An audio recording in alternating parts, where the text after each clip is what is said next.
Well, hello, my friend. Are you a trade owner or a manager? We're living in crazy times. If you're like most people, you've probably been struggling to hire and retain trades folks. The good ones, anyways. Stay tuned because we're about to share with you some pretty cool golden nuggets. Somebody who's been in the trade as a second generation guy and has helped so many people grow their business. He's going to actually share how you can build a wait list for your business, how to keep your top talent from going to the competition, and how to grow your business in an easy way that motivates your employees and builds your vision.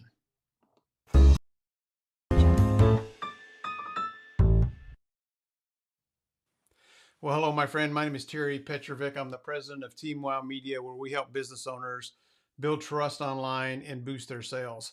I'm also the creator of the Facebook community that has over 1,000 business owners, entrepreneurs, and sales reps in it called Wilco Pages. And I am the host of Small Business Weekly Ideas Worth Sharing. Now, today I've got an amazing guest for you. Somebody that actually is going to reveal some of his closest held secrets. My guest today is Dan Downey. Dan, thanks so much for being here, man. Terry, thank you for having me. Really looking forward to hopping on here and hopefully sharing some value with our audience. And yeah, ready to get after it. Yeah, so you have been in the trades, for a long time, second generation. Share just a Yep. little bit of that backstory and then a little bit of the experience that you've had building multi-million dollar service businesses with other folks. Yeah. So a little bit of my backstory. I come from a trades family. Growing up, really, that's all I knew was coming in and turning a wrench and going out and providing a service for a customer, building a house, plumbing in a house, whatever it was that we were doing. And so from like the earliest age on, I remember going to work with my dad, especially in the summer times, and doing that. As I got full time into the family business, I really started to realize that we were great at the trade, but really had a hard time with the business side of growing a business. And for me, it was really the success came when I started hiring business coaches and learning the business side, not just the trade side. And so when it comes to trades businesses, Terry, my heart is there because I'm also a tradesman, and I understand the struggles that other tradesmen and women out there are going through. And so that's why I love to kind of step back in and give back to trades businesses. So I don't know if that answered your question, but that's a little bit about my backstory. And I'm a firm believer in reaching out to people who are smarter than you and learning from them because it helps you get to your vision quicker than you would on your own. Yeah, absolutely. And I love how you have evolved and taken your dad's business and, use that to really support other people, not only in the nuts and bolts, if you will, of running a business, but leadership development. And you coach people and you lead masterminds, which everything I've seen and read about you and the events that you hold are absolutely amazing. But let's dive right here. Why is it, Dan, that so many business owners in the trades um, have a hiring problem?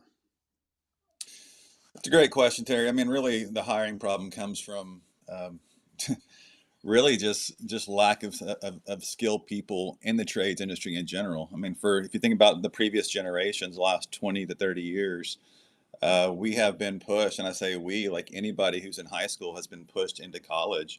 And if you go 20 or 30 years before that, like in the 70s and 80s and even early 90s, trades were actually really big, and go earlier on that trades were actually really big in schools. And then somewhere, throughout the invention of the internet and the universities, and all of a sudden trades were a bad thing, and going to college was the only way to go. But what we have seen the last 20 years is that there's been an influx of kids going to college who weren't necessarily college material, and that's not a bad thing. I think that people are wired to work with their hands, and they're fulfilled in doing that. just the way that God wired us. And I feel like now there's a resurgence of encouragement and getting people into the trades. But we're having to deal with 20 or 30 years of pushing people to college. And so that's really the biggest reason why we have such an issue with finding good skilled labor. But beyond that, the next piece is there are great workers out there right now. It's really a mindset thing. If you talk to a lot of business owners in the trades, they usually will tell you, Dan, there's really no good skilled labor out there. And with that mindset, they, really the result you're going to get is you're going to have a hard time finding anybody that wants to work for you. And what I mean is just because you were raised a certain way in the trades doesn't mean that you can treat other people of like the now generation the same way. A good example of that is when I grew up in the trades, it was very much about positional leadership. It was do what I say, not what I do. Shut up, don't back talk with me. And in those days, I just dealt with it because there wasn't as many options as there are today. And so if I still lead like that as a leader in the trades, guess what? I'm going to have high turnover because nobody wants to work for me. And with technology at our fingertips, there's so many options out there. Yeah, that's a really great point. I think there's a ton of great people out there. Mhm. Finding them and keeping them is a challenge. But let's talk a little bit about what most trade businesses are doing today, Dan, in response to that need, if you will, to find and keep those good guys and girls. Yeah, so Terry, I mean, really, it's all about being authentic. When you're growing your trades business, the last thing you want to do is look to your competitor and try to be your competitor. Just like in leadership, people are attracted to you and who you are as a authentic person. And so, in the book that I wrote, the 3 steps to attract and retain top team members, the very first step is positive culture. And culture is a very big buzzword. Like, how do you create a great culture? The first thing is just being a positive, transparent leader.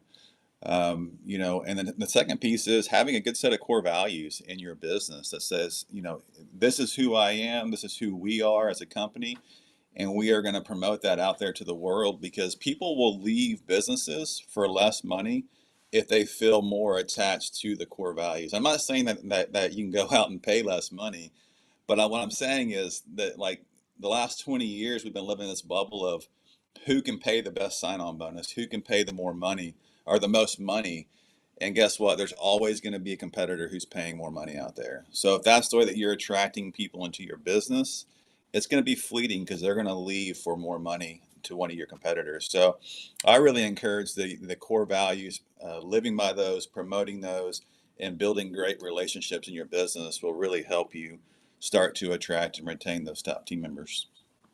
Yeah, you'd mentioned the ebook that you have as a free gift to our listeners. I wanna pull that up a second, and I want you to talk a little bit about how people can get it. And you've alluded to a little bit already what they can get in it. Yeah. But why should people take the time and read this ebook here?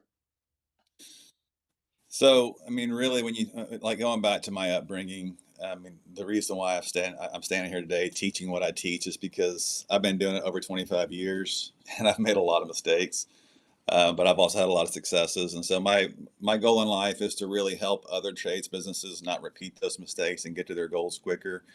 And once again, like this ebook is not the end all be all, but it does have great long-term fixes for attracting and retaining top team members. It's not just, like I said, not just paying somebody more money, but it's actually working on your culture, working on building a career path for their growth and developing leaders in your organization. And then last but not least, it's also about, putting that out into the world and leveraging technology to show people that here's who we are as a business and we're authentic and we're looking for these type of people to come here, and leadership is influence, so you'll start to influence the people around you, and next thing you know, over putting in these 3 steps, you've actually solved your pain point of attracting and retaining these skilled laborers that you're looking for. So the best way for people to get that ebook is how, brother? I didn't answer your question, did I? The best way is you can just go to builtforthetrades.com and it'll pop up right there. And you can grab that ebook there. We also have some other great free tools there on our website at builtforthetrades.com. And also have a Built for the Trades podcast out there. So a few different ways that people can uh, get value from what we offer here at Built for the Trades. And yeah, so there you go. And talk a little bit about some of the success stories, or maybe just one of them that comes to your mind. People who were, in the business but not working on their business, started working with you, and share a little bit about how not how they solved the hiring problem, but also how they grew and scaled their business. Because at the end of the day, I think that's what all of us as entrepreneurs are striving for. Yeah, so in order to grow and scale your business, you first need to have a vision. Second, need to find the right people to help you achieve that vision.